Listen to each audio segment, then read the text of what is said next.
তো ভাই, নিরামিষ আমিষ নিরামিষ আমিষ করে তোমরা যারা লাফালাফি করছো, নিরামিষ মানে কি?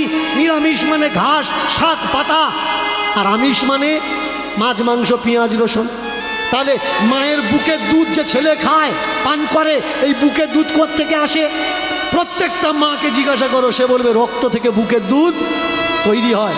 যার শরীরে রক্তের কমি হয়ে যায়, তার বুকে দুধের সমস্যা এসে যায়। ডাক্তার বলে একটা আয়রনের সিরাপ খাও, তোমার বডিতে রক্তের কমি আছে।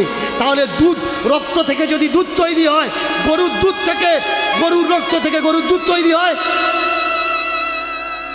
দুধ যদি গরুর রক্ত থেকে তৈরি হয়, তাহলে ওই দুধ নিরামিষ কোন অ্যাঙ্গেল থেকে হয় ভাই?